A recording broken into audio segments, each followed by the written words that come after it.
The diner was busy that evening.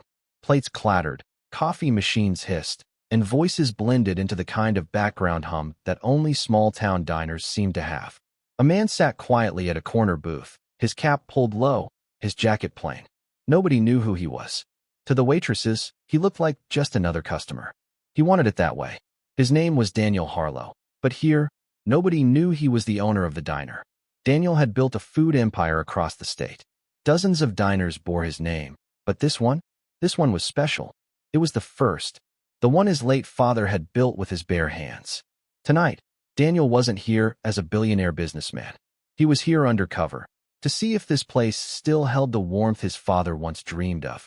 That's when he noticed her, a waitress weaving between tables, balancing plates on one arm. Her other arm hung strangely stiff at her side. At first, Daniel thought maybe she was tired. But then, when she turned, he saw it clearly.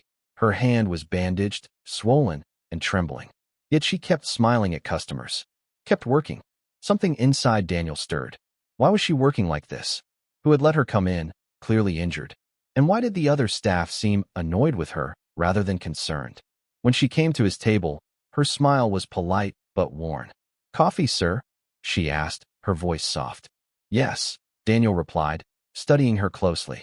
"And, are you all right?" The waitress froze for a second, caught off guard. Then she forced another smile. "I'm fine. Just a little accident. Coffee will be right up." But Daniel wasn't convinced. He had built his life on reading people, and he could see it in her eyes. She wasn't fine. Not at all. And he was going to find out why. Her name was Maya Torres. Daniel learned it when another waitress shouted it across the diner. But the tone wasn't kind. It was sharp, almost mocking.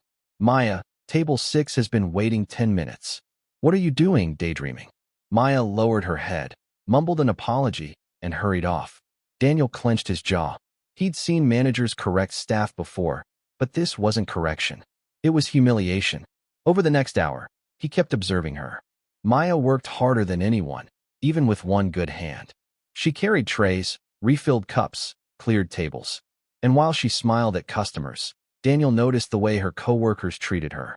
The little laughs when she struggled with plates. The rolled eyes when she dropped a spoon.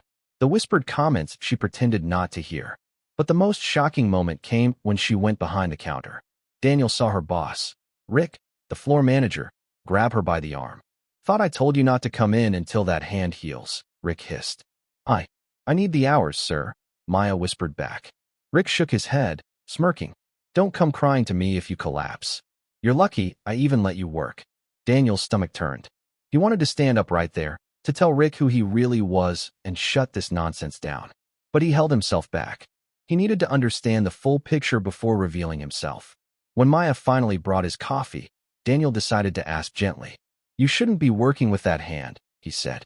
Her eyes flicked nervously toward the manager before she answered. "I don't really have a choice." "Everyone has a choice," Daniel replied softly.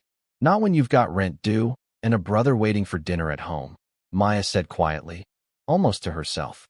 Then she quickly forced a smile again. "Enjoy your coffee, sir." That one sentence hit Daniel like a punch. She wasn't working for herself. She was working to keep someone else alive. Later that night, the diner slowed down. Customers trickled out, leaving only a few booths occupied. Daniel watched as Maya leaned against the counter, trying to stretch her sore arm.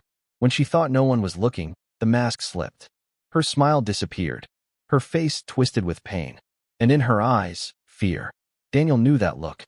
He'd seen it in workers who were trapped in bad deals, in people carrying burdens too heavy for one person. He decided it was time to talk. When Maya passed his booth again, he said, "Sit for a moment. Please." She hesitated.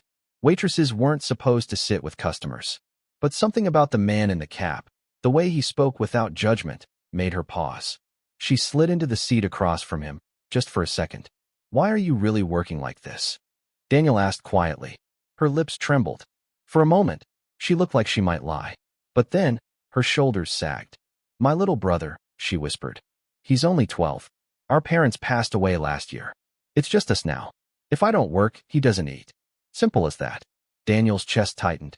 "And your hand," he pressed gently. She looked away. "It's nothing. Just someone in the neighborhood got rough. I was in the wrong place at the wrong time." Daniel's fists curled under the table. Someone had hurt her. And she still came to work with that injury, just to take care of her brother. You shouldn't have to go through this alone, he said. Maya gave him a sad smile. That's kind, but strangers can't solve my problems. I just have to keep going. Strangers, maybe not. But Daniel wasn't just a stranger. And soon, she was going to find that out. The next morning, Daniel came back. This time, he didn't wear the cap, didn't hide in the corner.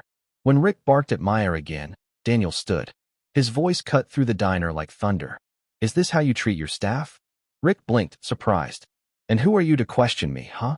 Daniel's calm gaze locked on him. Then he pulled something from his jacket, a set of diner ownership papers.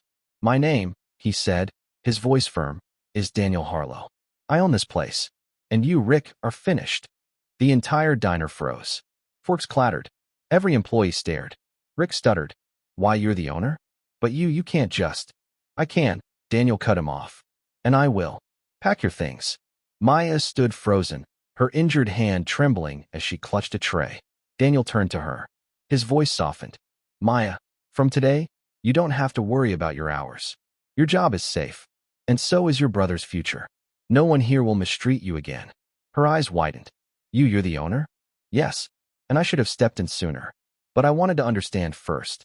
Tears welled in Maya's eyes. For the first time, the weight on her shoulders seemed to lift. Over the next weeks, everything changed. Daniel personally arranged for Maya to take paid time off until her hand healed. He also set up a scholarship fund for her brother, ensuring he could go to school without worry. Maya, for the first time in months, breathed freely. She still worked at the diner, but now with dignity, respect, and support. The mocking laughter from co-workers vanished the moment they realized Daniel himself stood by her side. One evening, as the sun dipped behind the diner's neon sign, Maya approached Daniel. You didn't have to do all this, she said softly. You don't even know me. Daniel smiled faintly. My father built this place to be more than a diner. He wanted it to be a family. And family doesn't let each other suffer alone. Maya's eyes filled again, but this time with gratitude. Her life had been a string of battles. But now, she realized, she wasn't fighting alone anymore. And Daniel? He didn't just rediscover his diner that night.